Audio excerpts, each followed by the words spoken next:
I'm 42, a single mom, and until about a week ago, I thought I knew everything about my 17-year-old daughter. I mean, we've always been close. Movie nights, long drives, late-night ice cream runs when either of us had a bad day. After everything we've been through, it felt like it was us against the world, just the two of us. I've never spoken much about my own father, and that's not an accident. He walked out on us when I was 12, just disappeared. One day he was kissing me goodnight. The next, my mom was crying in the kitchen saying he was gone. No explanation, no note, no contact. He didn't call on my birthday. He didn't show up to my high school graduation. And when my mom got sick, he didn't visit her once. When she passed away, I was 21, alone, furious, and determined to never become like him. So when I got pregnant unexpectedly a year later, I promised myself in that tiny heartbeat on the ultrasound screen that I would never, ever leave. I would be everything my father wasn't, and I meant it. My daughter, Emily, has grown up knowing that her grandpa was a bad man who abandoned his family. That's all I ever told her. She never asked for more. At least, I thought she didn't. A few weeks ago, she started acting different. Not in the usual teenage way. This was subtle, sneaky. She was out more, her stories didn't add up, and she was oddly quiet around me. Not cold, but guarded, like she was hiding something. I brushed it off as typical senior year stress, college applications, growing up, maybe even a boyfriend. But I was wrong. I found out the truth in the worst possible way. Last Sunday, I was cleaning out the garage when I found an envelope shoved behind some paint cans. It was addressed to Emily, from someone named Tom. That name stopped me in my tracks. It was my father's. My hands were shaking as I opened it. The handwriting was instantly familiar, a weird gut punch after 30 years. Inside was a letter, a long one, pages and pages, neatly folded. He wrote about how much he regretted leaving, how he's followed my life from a distance through mutual friends, even old co-workers. He mentioned memories, my 6th birthday party, my childhood dog, the stuffed bear I named Crumbs, things no one else could have known unless they were there, things I had buried. But what hit me the hardest? He wasn't writing to me. He was writing to Emily. He said he was grateful she reached out, that meeting her in person was the best thing that had happened to him in decades, that she was so much like her mother, it made him emotional. I stood there for what felt like an hour, reading and rereading his words. My daughter, my child, had gone behind my back to find the man who broke me. And now? Now she wants to live with him. I didn't say anything right away. I couldn't. My brain was short-circuiting trying to connect the dots. How long had she been in contact with him? How did she even find him? Why didn't she tell me? That night, I sat on the couch with the envelope in my lap, like it was some kind of bomb I was too afraid to disarm. Emily came home just after 10 p.m., said she was at her friend Haley's, same as always. But I noticed something. No eye contact, quick to disappear upstairs. And I knew something was off. I followed her, knocked on her door. When she opened it, I didn't speak. I just held up the letter. Her face went pale. For a few seconds we just stared at each other, neither of us moving. Then she whispered, barely audible, "I was going to tell you." My voice didn't even sound like mine when I asked how long. She didn't want to answer, but eventually it all came out. It started about 6 months ago. She was working on a school project about family history and got curious about the ghost grandpa no one ever talked about. She said she searched online, went through public records, even created a fake Facebook account to reach out. At first nothing, but then someone messaged back. It was him. She said it started small, just messages here and there. She didn't tell me because she didn't want to hurt me, but the more they talked, the more curious she got. They started video chatting, texting, and then, about a month ago, she met him in person, twice. Once at a coffee shop. Once she admitted she lied about staying over at Haley's, and actually stayed the night at his house. That one hit me like a freight train. My daughter, my child, slept under the same roof as the man who destroyed my childhood, and she looked me in the eye and said, "He's not who you think he is." That's when the argument started. I tried not to yell, but my anger came out in bursts, fast and sharp. I asked her if she understood what he'd done, that he left me, that he let my mother die alone, that he never once picked up a phone, even when he knew where I was. And she said, maybe he made mistakes, but people can change. I wanted to scream. I wanted to cry, but I just stood there, jaw clenched, while she defended the man I've hated for 3 decades. And then, she dropped the second bomb. She said she wanted to move in with him. Just for the summer, she said, like that would somehow soften the blow. Just to see what it's like. I couldn't believe it. I still can't. My daughter wants to leave the home I built for her to live with him. The man who vanished without a trace, who caused more damage than he could ever understand. The man who was a complete stranger to me and should be one to her. I didn't know what to say. I walked out of her room, shut my door, and haven't spoken to her since. It's been 3 days. She hasn't said a word. Neither have I, but I saw her suitcase by the front door this morning, and now I'm wondering if she's already made her choice. When I saw the suitcase by the door, I felt something break inside me. It wasn't just sadness. It was betrayal, confusion, a cold kind of disbelief that made everything around me feel surreal. She hadn't said a word since our fight, but there it was, sitting in plain sight, like a silent declaration. I'm leaving. I didn't touch it. I didn't move it. I just stared at it while the coffee went cold in my hands. All morning, I kept waiting for her to say something. A joke, a question, anything. But the silence stretched on like it was choking the air out of the house. She avoided me like I was the enemy. By noon, I couldn't take it anymore. I walked into her room without knocking. She was sitting on her bed, scrolling through her phone, her face calm, like none of this was tearing me apart. I asked her if she was planning to leave without saying goodbye. She didn't even look up when she said, "I was going to leave you a note." A note. Like she was heading off to summer camp. I asked her, begged her, to tell me what he'd said to her. What did he promise that made her so sure he was worth trusting? She said he didn't have to promise anything, that just listening to her, caring about her dreams, asking about her life, that was enough. She said he made her feel seen. Those words cut deeper than anything else. I thought I had done that. I thought I was the one who made her feel understood, loved, safe. And then she told me the truth I didn't want to hear. She said she was tired of walking on eggshells around my pain, that she grew up in a house full of silence about the past, that I never told her the full story, just bits and pieces always wrapped in bitterness and warning signs, and that maybe if I had talked to her like she was mature enough to handle it, she wouldn't have gone behind my back. She said I made my trauma her burden. I didn't have words. How could I defend myself against that? She wasn't wrong. I kept it all locked up because I thought I was protecting her, but maybe I was just protecting myself from the fear that if she knew the truth, she might not take my side, and she didn't. She told me she wasn't choosing him over me. She just wanted to know him, really know him, and that meant spending time with him, getting her own perspective, making her own decisions. And then she said something I'll never forget. "I want to see if he stays." That one sentence wrecked me, because deep down I understood exactly what she meant. She wanted to see if he was capable of doing what he never did for me. I wanted to scream, to rip the suitcase apart and throw it out the window, but I didn't. I just walked away. I don't know what hurts more, that she's leaving, or that I can't bring myself to stop her. She left the next morning, didn't slam the door, didn't cry, just said she'd be in touch, and rolled her suitcase out like she was heading to a sleepover. I watched from the kitchen window pretending I wasn't, as a gray sedan pulled up to the curb, and when he stepped out, I felt like the air had been sucked from my lungs. It had been 30 years, but I recognized him instantly. He looked older, obviously. Gray hair, bent shoulder, a limp he didn't have before. The face was the same. That same calm, unreadable expression, that same posture, like the world owed him nothing and he owed it even less.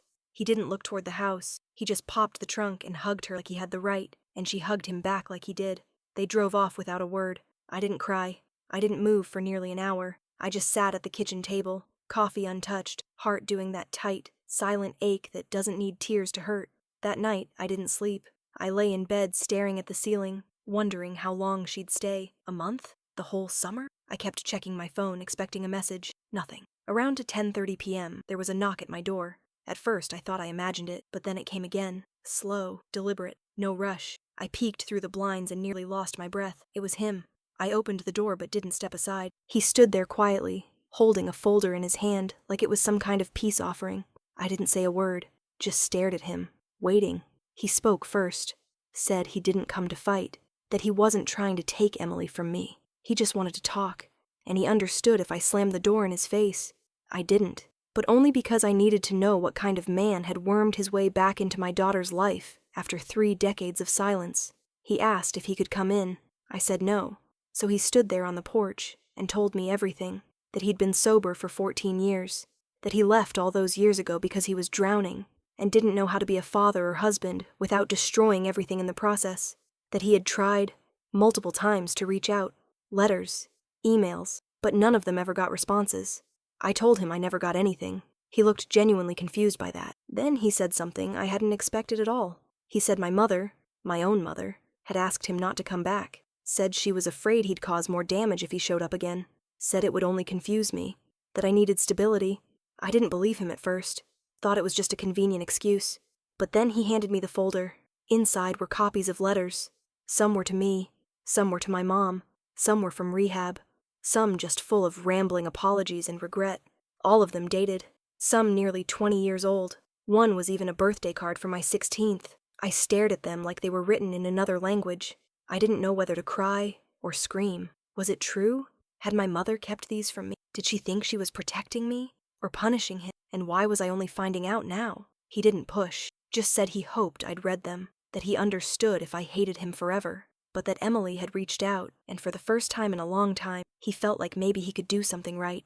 Before he left, he said one last thing. She reminds me of you, but stronger. And with that, he walked back to his car and drove away. I stood there on the porch long after he was gone, holding a folder full of ghosts. I didn't touch the folder for 2 days. It sat on my kitchen counter, staring at me every time I walked by. I'd glance at it like it was radioactive, something that could either heal me or burn straight through my ribs. But late one night, after too many hours of silence, I finally opened it. I read every single word. Letters written in messy handwriting from rehab, pages soaked in guilt, apologies that sounded desperate and hollow, but also real. Some were heartbreaking. Some made me angry. Others felt like manipulation. But the one thing they weren't was fake. He had tried. That was the hardest part to swallow. I had built an entire identity around the idea that he didn't care, that he left because he chose to forget me, that he never looked back. That made it easier, in a twisted way, because it meant I didn't have to grieve him. I just had to erase him. But these letters shattered that narrative. If my mom did keep them from me, then the story I've believed all my life wasn't the full picture. And if she didn't, if he was lying, then he was the same coward he'd always been, spinning a new tale to earn sympathy from a granddaughter he'd never earned.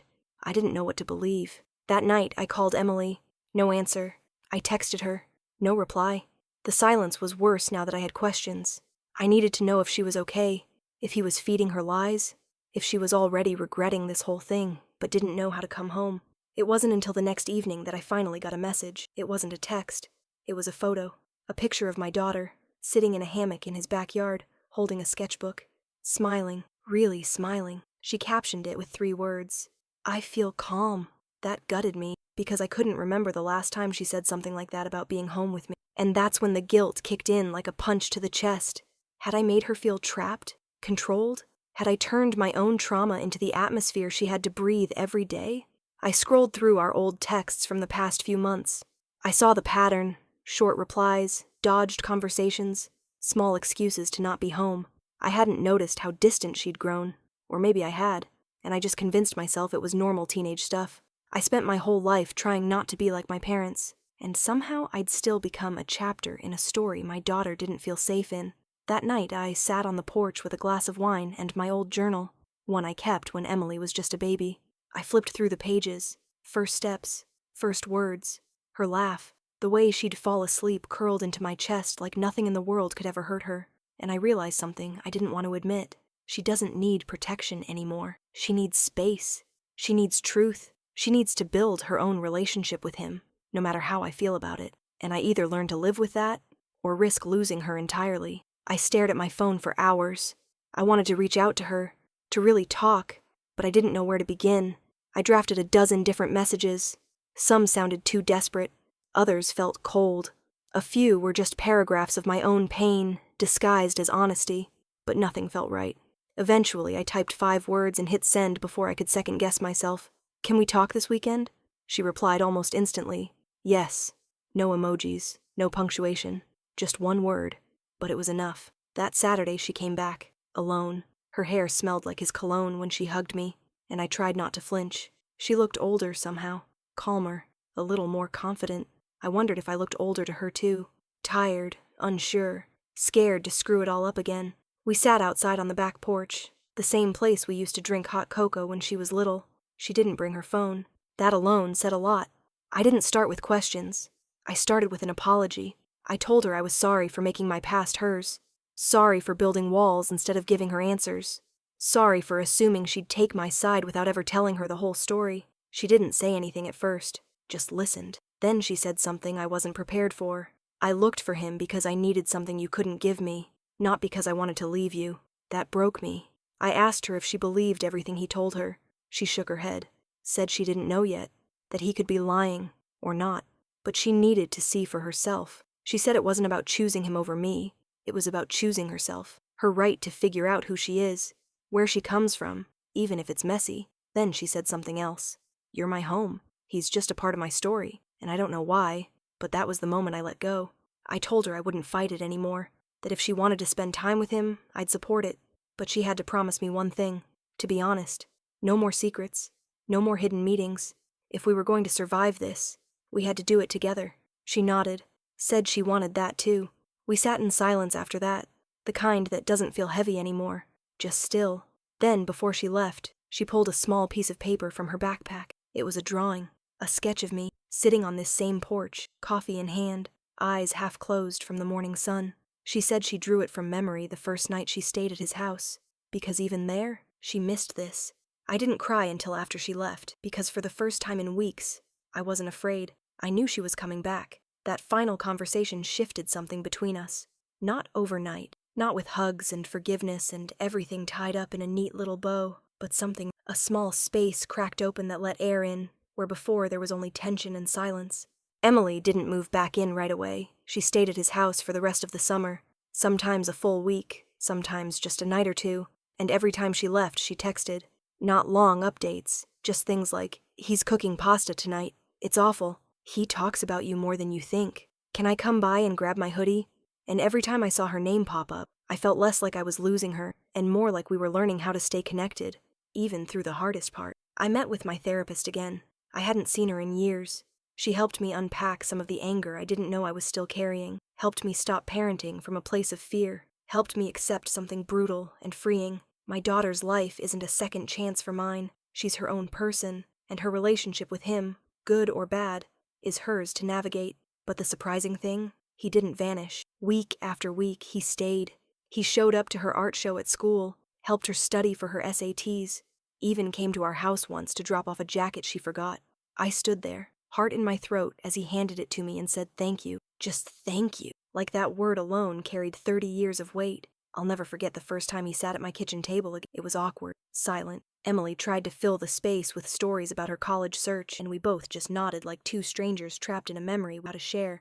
But we got through. One dinner turned into two, then a Sunday morning brunch, and little by little the lines began to blur. Not into a perfect reunion, but into something resembling. Emily decided to stay with me for senior year. She said she missed her room, her friends, the creaky floor in the hallway that always made her laugh. I didn't ask her to explain. I just helped unpack her bag. She still visits him every week, sometimes more, and now, when she does, I don't pace the house waiting for a message. I don't feel replaced, or threatened, or erased. I just feel proud, because she faced the thing I ran from, and she came out stronger for it. As for me, I still don't know if I forgive him. Maybe I never will, but I no longer lie awake at night writing arguments in my head. I don't flinch when I see his name. I don't feel poisoned by his shadow. We talk sometimes, short exchanges, careful words. But there's a mutual understanding now. We both broke something once, and now, neither of us is trying to pretend it didn't happen. We're just trying not to break anything else.